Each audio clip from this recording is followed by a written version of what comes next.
안녕하세요. 네이버 부동산 카페 아름다운 내 집 갖기 매니저 청개구리입니다. 오늘은요 오랜만에 들어왔습니다. 부동산에 관해서 소심하지만 소신 있는 발언을 전해드리는 소소한 부동산 시간입니다. 오랜만이죠. 자, 오늘 말씀드릴 건 뭐냐면 기준금리 인하가 부동산 시장에 어떤 영향을 미칠까, 그리고 이 시점에서 그럼 부동산에 어떤 투자를 해야 되느냐, 즉 금리 인하와 관련해서 어떤 투자 포인트가 있느냐, 이걸 좀 전해드리려고 하는 시간입니다. 촬영 날짜가 7월 30일인데요 오늘이 바로 미국 FOMC라고 미국 기준금리를 정하는 회의가 이틀간에 걸쳐서 열리는데 좀 있으면 그 결과가 나오게 되는 날입니다. 요즘 뉴스를 보셨으면 아시겠지만 기준금리가 인하될 것이다 라는 얘기가 많죠. 얼마 전까지만 해도 뭐 인하가 될 거다, 아니다, 동결해야 된다, 뭐 지금도 사실 댓글에서는 뭐 인하가 웬 말이냐, 인상해야 된다, 이런 분들 많아요. 저희가 4월쯤부터 사실 올해 계속해서 이 금리와 관련된 뉴스들 많이 전해드리면서 얘기를 해드렸어요. 근데 이제는 거의 금리 인하가 확실시 되기 때문에 좀 더 정확하게 부동산에 미칠 영향,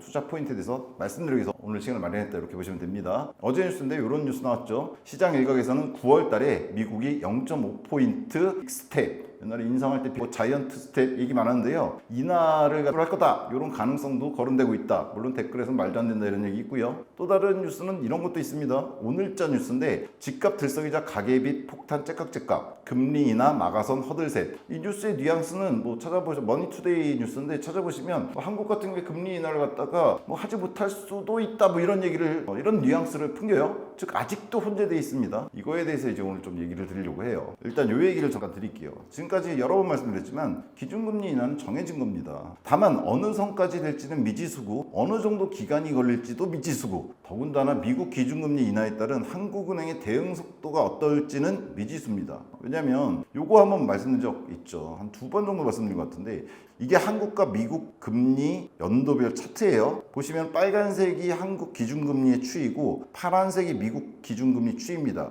얘 같은 경우에는 한국과 미국의 기준금리 역전기를 다루고 있어요. 즉 한국 기준금리가 기본적으로 미국보다 높아야 돼요. 다만 역전이 이루어진 시기가 지금 현재까지 총 4번 정도가 있었는데 공통점이 하나 있다고 누누이 말씀드렸죠. 뭐 미국이 이렇게 높아져서 역전기가 있었는데 그때 미국이 쭉, 여기도 그렇고 여기도 쭉, 여기도 쭉, 이번에도 쭉 상승을 시키다가 간 보는 시기가 있다 그랬어요. 이렇게 평평한 시기, 그죠? 여기도 있고 여기도 있고 여기도 있고, 여기는 지금 작년 7월 기준입니다. 그 후로 1년 동안 여전히 이런 형태, 이렇게 평평한 형태가 지금 유지되고 있다고 보면 돼요. 문제는 뭐냐, 이렇게 미국 금리가 일종의 간보기 시기 이렇게 유지되다가 올라간 적은 한 번도 없어요. 따라서 보시면 아시겠지만 이렇게 가다가 내려갔어요. 내려갔고 지금 이제 내려갈 거다라고 하는 거죠. 이 특징 보시면 아시겠지만 급격하게 내립니다. 급격하게. 다만 이것도 말씀드렸지만 이 그래프상으로 급격하게 보인다고 해서 요거 하나 눈금이 뭐예요? 1년입니다. 1년. 상당히 많이 올려놨기 때문에 내릴 때 급격해 보이지만 걸리는 시간은 거의 1년 걸립니다. 얘도 1년 넘게 걸렸어요. 얘는 뭐 1년 좀 안 걸렸고요. 이번에도 워낙에 높이 올려놨기 때문에 급격하게 얘가 떨어지는데 단 한 달 만에, 뭐 9월에 금리 인하 시작한다고 해서 12월쯤 돼서 1%대로 떨어지지는 않습니다. 즉 기준금리 저점까지 내려가는 데는 거의 1년이 걸린다, 이렇게 보시면 돼요. 한국은행은 어땠느냐, 미국이 내려가면 따라 내립니다.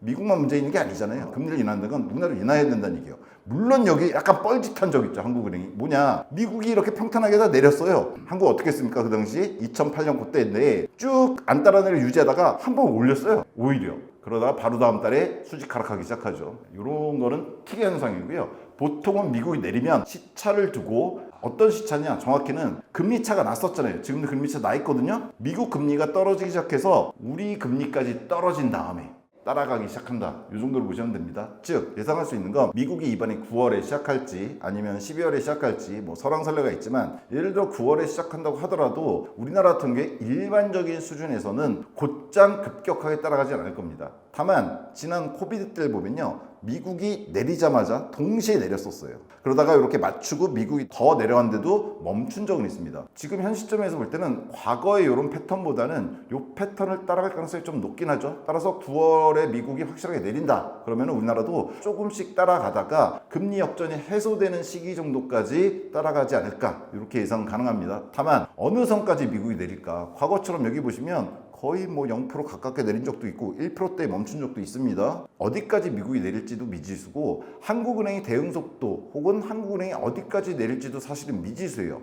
한국은 미국과 다르잖아요. 이렇게 바닥까지 내린 적은 코비드 때 빼고는 없단 말이에요. 다만 뭐는 정해졌다. 지금보다 어느 정도 내려가는 거는 맞다. 그거는 확정된 거다 이렇게 보셔야 됩니다. 이거는 지금 뭐 뉴스에서 아까 보여드렸지만 이날을 막는 요소들이 있다 어쩌고 저쩌고 그래도 내려가게 됩니다. 30년간의 경험이 그래요 지금까지.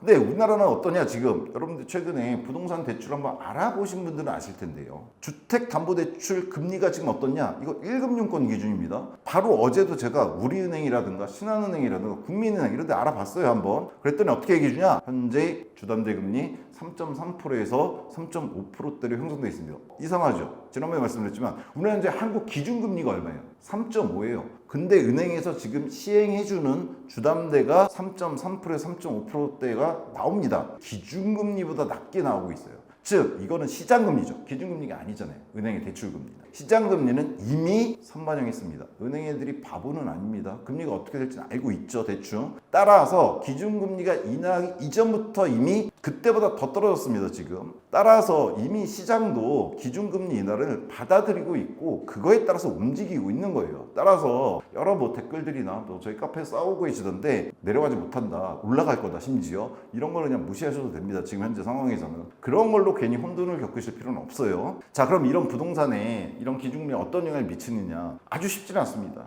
일단 왜냐면 기준금리를 인하하는데 맨날 기준금리 인하에 대한 얘기가 나오는 뉴스라든가 저희 카페에 글이 달리면 댓글들 맨날 그거 갖고 그래요. 그러다가 부동산 가계부채 어떻게 되냐. 대출금리 낮춰주면 부동산 잡지도 못하고 지금 상태가 그런데 계속 폭등할 거고 따라서 기준금리 낮추는 거 반대한다 뭐 이런 얘기 많던데 기준금리는 부동산의 문제만이 아닙니다. 아주 간단하게 말씀드리면 최근에 우리나라 경제 소비라든가 여러분들 보시면 생활하시면서 괜찮나요? 소득이 괜찮으신가요? 자영업자분들은 당연히 안 좋다는 거 느끼고 계실 거고 근데 문제는 뭐냐면 이 소비를 갖다 위해서 금리가 만약 높은 상황에서는 소비가 이루어질 수가 없어요. 그렇잖아요. 누구나 절약을 하려고 그러죠. 자금이 제대로 돌아갈 리가 없단 말이에요. 따라서 기준금리는 부동산만의 문제가 아닙니다. 그리고 실제로 기준금리 움직였던 거를 부동산 가격과 연관해 보더라도 관련이 그렇게 크지 않습니다. 그 당시 경제 상황과 금리 추이가 관련이 있지 부동산 가격을 갖다가 물론 부동산 가격 잡기 위해서 시장 금리를 갖다가 의도적으로 올리거나 내리는 경우는 있지만 기준금리가 그에 따라 움직이지 않았습니다. 지금까지도. 왜냐하면 기준금리는 단지 부동산의 문제가 아니라 경제 전반에 걸친 문제잖아요. 더구나 지금 경제는 그렇게 좋지가 않단 말이에요. 우리나라도. 이 상황에서는 금리를 갖다 내리는 게 맞죠. 올려갖고 중산층이고 뭐 서민층이고 다 잡으려고 하는 이유가 아니라면 금리를 지금 올리거나 동결시킬 수는 없는 거고 인하를 시켜야 됩니다. 지금 상황은. 근데 이 기준금리가 부동산 때문에 움직이는 건 아니지만 경제 전반 때문에 움직이지만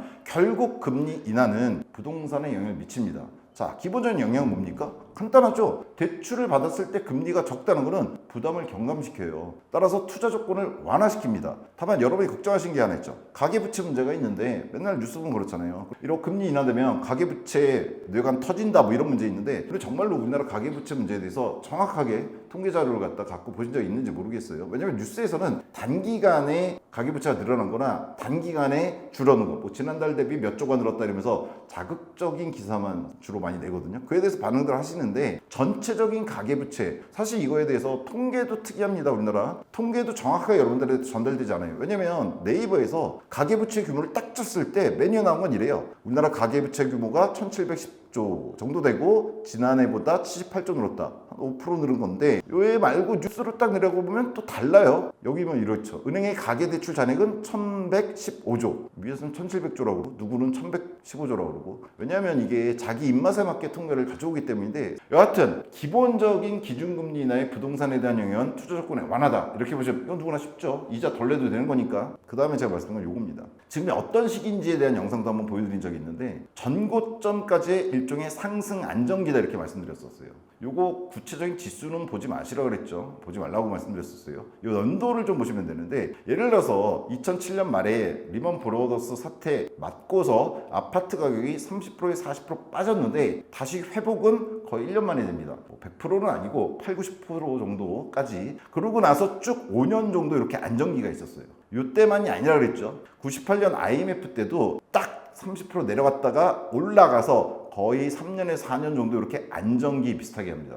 이 안정기 개념이 뭐냐면요, 과거에 어떤 급격한 이슈에 의해서 하락한 시기들이 있단 말이에요. 근데 그 하락은 1년 만에 회복을 한다 그랬죠. 그 충격에서. 그러고 나서 쭉 상승하는 쪽 가지 못하고 안정기를 겪게 된다 그랬어요. 쉽게 말하면 정리하는 시기가 필요합니다. 지금도 어떠냐, 22년도 말에 30%에서 40% 떨어진 지역 많죠. 그랬다가 작년 봄 기준으로 해서 저는 어느 정도 회복됐다고 여러 번 말씀드렸어요. 최근에는 아예 뉴스에서도 전고점 회복한 지역들 많다 그러죠. 특히나 뭐 서울 강남이라든가 마포라든가 성수라든가 일부 지역들 갖고 이런 얘기 많이 나와요. 전고점 됐다. 다만 지금도 전고점이 전반적으로 다 회복되지 않았습니다. 지금도 뭐냐, 과거 이런 시기들과 똑같이 내려갔다가 올라가서 안정된 시기다. 불안정한 안정이지만 이런 시기다, 이렇게 보시면 됩니다. 자, 이때 전고점 회복은 상급지 우선입니다. 이건 지금까지 과거의 경험이 항상 그래요. 즉 30, 40% 빠졌던 게 제일 먼저 회복하는 데는 이번에도 보셨지만 강남입니다. 우리나라에서 보면 최고 상급지죠. 근데 여기서 여러분들의 투자 포인트가 나오게 됩니다. 자,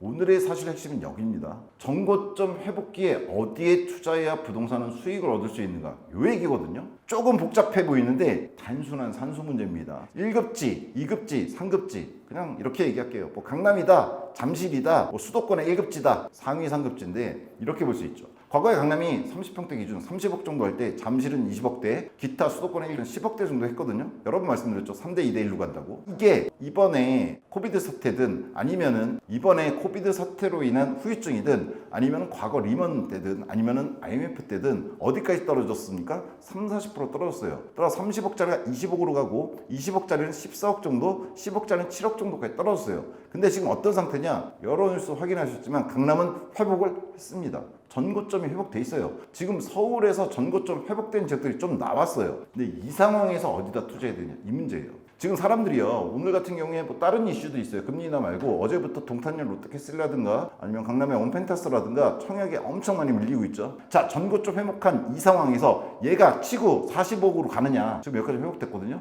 그러지 못해요. 왜 그러냐? 자, 잘 보세요. 강남이 먼저 회복을 했죠. 여기까지.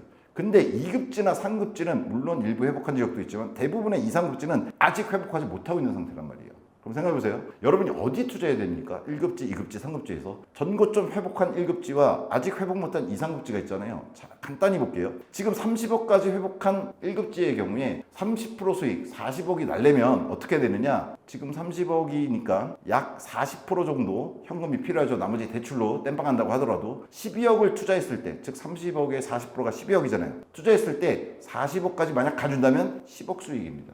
그죠? 올라준다면. 근데 문제는 뭐냐? 2급지나 3급지는 아직 전고점에서 내려간 다음에 회복 못했다고 그랬잖아요. 즉 얘는 여기까지 왔지만 이렇게 파란색 표시해놨죠? 2, 3급지는 아직 여기란 말이에요. 그럼 여기는 아직 14억이잖아요? 여기 전고점 회복까지만 간다고 하더라도 어떤 상황이 벌어지냐? 지금 14억의 40%는 5.6억입니다. 이게 전고점까지만 회복해주면 얼마 수익이 납니까? 6억 수익이 나요. 마찬가지 3급지도 지금 7억인데 2.8억 40% 투자하면 현금, 그러면 10억 전고점까지만 가도 3억 수익이 납니다. 요거하고 얘하고 얘를 비교해 보셔야 돼요. 뭐냐? 얘는 쉽죠? 12억 투자에 10억 수익 나요. 100% 수익률이 안 나죠, 그렇죠? 근데 얘는 어때요? 5.6억 투자인데 6억 수익이 납니다. 얘도 2.8억 투자인데 3억 수익이 나요. 즉 맨 위에 있는 얘보다 얘네가 수익률이 더 높습니다. 이게 뭐냐면 요 안정기가 생기는 이유입니다. 1급지가 먼저 전고점까지 가요. 근데 여기서 쭉 치고 가지 못하는 게 2, 3급지 전고점까지 못 간 애들한테 투자하는 게 투자 수익률이 더 높아요. 따라서 이런 안정기가 있다가 다시 상승하려면 어떤 일이 생겨야 되느냐? 2, 3급지까지 이미 전고점에 간 1급지에 투자하는 것보다 높지 않을 때까지, 뭐 그 뒤에 더 있겠죠. 4급지도 있고 5급지도 있습니다. 그런 놈들이 전고점까지 가야 돼요. 그 다음에서야 치고 올라가기 시작합니다. 그래서 이때는 한 3, 4년 걸렸고 이때는 한 5, 6년 걸린 겁니다. 지금 이번 시장은 이제 시작됐어요. 이 완전기가. 그래서 1급지들이 이제 회복된 거예요. 뉴스에서 많이 확인되지만 강남들 여기까지 간 거예요. 여기까지. 구체적 가격은 이건 예시를 위해서 이렇게 써놓고 구체적인 건 좀 다르죠. 강남지구 50억짜리도 있긴 있어요. 자, 지금 이제 여기 간 거예요. 그리고 2급지, 3급지는 2급지가 여기서 조금 올라가고 있는 정도고 3급지는 아직도 여기에요. 과거 전고점 10억에서 7억대까지 떨어진 30평대 아파트들, 84형들 아직 여기 못 가는 데들 수두룩합니다. 그런데 문제는 뭐냐? 여기에다 투자하는 것보다 이게 여기다가 투자하는 게 수익률이 더 높아요. 따라서 얘네들 투자를 통해서 얘네들이 전고점까지 갈 때까지는 얘가 치고 올라가지 못합니다. 수익률이 더 높잖아요. 이거는 내가 돈을 들고 이걸 어딜 투자할까 아파트 몇 군데 따져보면은 여기가 더 높아요. 무조건 수익률이. 그럼 여러분들은 어디다 투자하겠습니까? 당연히 수익률 높은 데 투자하죠. 따라서 아까 말씀드린 그래프가 나오는 거예요. 지금은 이 안정이 내려갔다가 올라간 정고점 회복한 안정기가 시작되는 타임이고 1급지 정도가 여기까지 간 거고 2, 3급지는 아직 수익률이 높습니다. 그래서 이 안정기가 어디까지 이 하급지들이 전고점에 도달할 때까지 안정기가 유지되는 겁니다. 따라서 1급지가 전고점 회복 이후에 혼자 치고 올라가지 못합니다. 얘네들이 정리가 돼야 돼요. 따라서 1급지 전고점 확인 시 회복된 거 확인하셨잖아요. 그렇죠?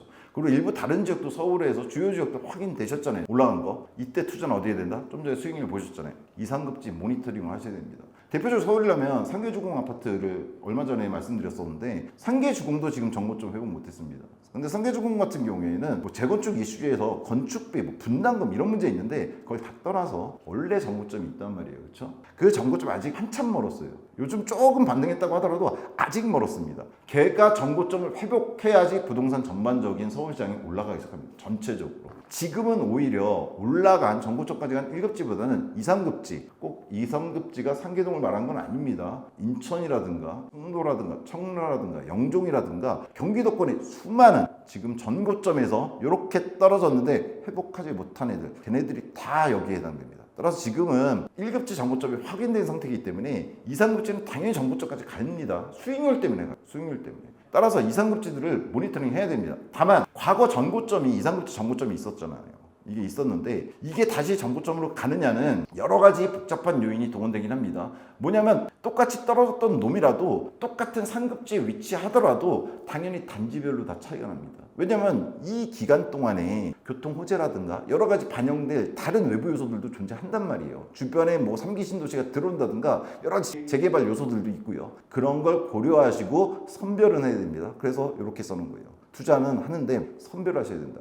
자, 다만 그럼 지금 2, 3급지 아무데나 전고점보다 떨어진 아무데나 투자하면 아무 문제 없이 나는 돈을 벌 수 있을 거냐? 그건 아닙니다. 리스크가 좀 관리가 필요하죠. 지금 리스크 관리가. 왜냐하면 사실은 금리가 이렇게 상승됐을 때 생겼던 문제들이 해소가 됐어야 되거든요. 금리 상승기. 뭐냐면 유동성이 많아지면서 여러 가지 문제가 생겼잖아요. 뭐 사실 이번 주에 팀원 UMP에서도 벌어졌는데 그런 문제가 생긴단 말이에요. 그런 게 금리 상승기에 쫙 정리가 되고 금리 인하기가 와야 되는데 지금 그러지는 못한 상태입니다. 물론 대표적인 게 요거예요. PF라든가 팀원이나 UMP 사태 지금 벌어지고 있잖아요. PF 같은 경우에도 사실은 쉽게 말해서 장사가 잘 될 때 아파트 가격이 상승했던 22년도 중간까지 여기저기 투자 가치가 없는 데까지 건설사들이나 시행사들이 다 건드렸단 말이에요. 왜냐면 분양하는 대로 더 팔리니까. 근데 그게 딱 멈췄던 거잖아요. 더 이상 사람들이 그런 거에 매력을 못 느낀 거잖아요. 그럼 거기서 잘못 투자했던 애들이 정리가 한번 돼야 돼요. 팀원 UMF도 여러분 어떻게 생각하실지 모르지만 똑같습니다. 2000년대 초반 여러분 기억하실지 모르겠지만 닷컴 버블, 신용카드 대란 이런 게 있었어요. 똑같은 문제였거든요. 즉 확장기 때 벌었던 문제예요. 쉽게 말해서 사업을 갖다가 무분별하게 확장시켰던 애들이 한번 정리가 돼야 돼요. 금리 상승기 때. 근데 문제는 이번에 그냥 문제가 터지고 있죠. 지금 이제 터지고 있는 거예요. 더군다나 PF 문제, 사실 건설사들 많이 망하긴 했어요. 아주 중소 건설사는 많이 망했습니다. 근데 여러분이 들어보면 이름만 알만한 데들 중에서도 정리가 좀 돼야 되는 애들인데 정리된 거 들으신 거 하나도 없죠. 사실 지금 조금 막고 있는 거죠. 연착륙을 시키기 위해서. 뭐 연착륙이 나쁘다는 얘기는 아닙니다. 하지만 어떻게든 이 문제가 이번에 팀원 UMF 사태가 벌어졌지만 몇 번 더 벌어질 겁니다. 다만 이게 급격한 충격이었던 리먼이라든가 아니면 IMF라든가 코비드 사태 정도의 급은 아니에요. 과거에 닷컴 버블이나 카드 대란이 벌어졌을 때도 일종의 좀 전에 말씀드렸던 그 급격한 이슈들의 후속 이벤트성으로 벌어진 거지 이거 자체가 큰 급격한 이슈들은 아니었단 말이에요. 다만 PF나 팀원 UMF 이런 게 좀 계속해서 문제가 될 거거든요. 그랬을 때 금리가 인하가 됐다고 하더라도 부동산 시장은 흔들릴 가능성이 있습니다. 제가 그때 말씀드렸지만 요 안정기라고 하더라도 이게 직선은 아니죠. 이거 그냥 도시화 시킨 거예요. 여기서도 이렇게 왔다 갔다 했다 그랬잖아요. 여기서도 왔다 갔다 할 겁니다. 따라서 리스크 관리는 필요하다. 어떤 리스크 관리? 여러분들 보통 대출 받아서 집에서 사시잖아요. 금리 인하도 되고 좋은데 금리가 인하돼서 대출 받는다고 해서 여러분이 흔히 말하는 영끌이라든가 무리한 대출은 절대로 대출을 받으시면 안 됩니다. 여러분 소득 수준에 맞게 사실은 뭐 정부에서 가이드라인을 잘 만들어주긴 했어요. 최근에 DRS라는 여러 개 적용이 되는 게 있잖아요. 유예된 것도 있지만 이미 적용되는 것도 있단 말이에요. 그거에 맞춰서 그 다음에 개인 신용은 개인이 관리하는 겁니다. 내 소득, 내 소득 수준에 맞춰서 해야 됩니다. 왜냐면 이게 정고점 아직 못 친 아파트들 2, 3급지를 사더라도 이게 올라가겠지만 정고점까지 올라가야 되지만 올라가겠지만 그 과정에서 멈추거나 조금씩 하락했다가 왔다 갔다 하는 상황이 벌어질 겁니다. 그때 리스크를 갖다가 감당하시려면은 지금 주택 구매하실 때 대출을 내 소득에 비해서 너무 많이 하시거나 이런 거는 하지 않으셔야 된다. 올라갈 시기는 맞는데 그렇다고 지금 대세 상승 이런 건 아니에요. 안정기구, 일종의 안정기구. 1급지가 떨어졌다가 올라갔기 때문에 2, 3급지 투자했을 때 전고점 회복에서 오는 수익을 갖다 얻을 수 있는 단계라는 얘기예요. 그 정도까지 상승이 일단 1차적입니다. 나머지 대세 상승은 전반적인 4급지, 5급지, 지방까지 어느 정도 정리가 돼야 돼요. 지금 지방은 미분양도 심하잖아요.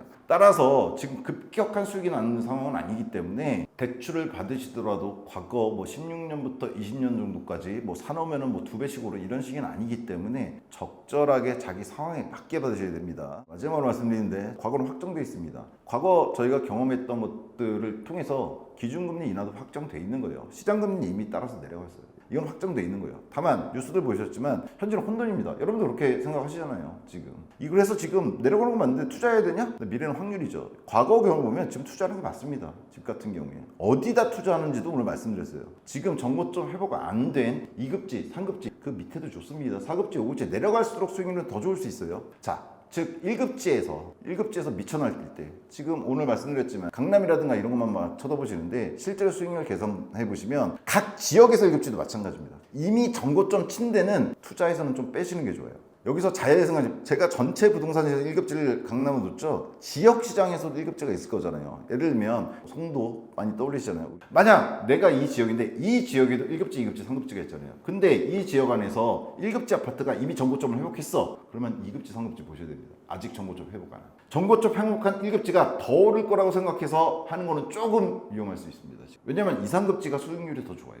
즉 1급지가 이미 정고점을 돌파했거나 정고점에 갔으면 2, 3급지에 투자하신 다음에 그 2, 3급지, 그 밑에 4급지, 5급지까지 전부 정고점을 회복하는 것이 확인이 되는 혹은 그럴 것 같은 상태에서 1급지를 갖다 투자하시면 됩니다. 따라서 지금은 수익률이 2, 3급지가 더 높다. 왜냐면 이 2, 3, 4, 5급지까지 다 오를 때까지는 시간이 과거에 IMF 때는 3, 4년, 리먼 때는 5, 6년 걸렸습니다. 이번에도 어느 정도 시간은 걸리죠. 따라서 지금 현재 1급지가 정고점 빨리 회복했다고 1급지에 투자했을 때 떨어지진 않지만 투자 수익이 안 날 수가 있어요. 따라서 현재 금리 인하 시기가 다가왔는데 지금 상황에선 정고점까지 간 그것이 한국부동산 전체에서 1급지인 강남이든 아니면 지역에서 1급지든 전고점 가는 것이 확인된다면 2, 3급지 아직 정고점 안 간 놈들에 투자하는 게 맞는 시기다. 그리고 그 시간은 과거 기준으로 봤을 때 최소 3, 4년은 걸릴 거다 이렇게 봅니다. 따라서 오늘 영상은 지금 기준금리 바로 직전인데 이 시기 어느 부동산에 투자해야 되는가에 대한 어떤 소신 있는 발언이었다 이렇게 봐주시면 될 것 같습니다. 다음 시간에 더 좋은 소식 갖고 돌아오도록 하겠습니다. 감사합니다.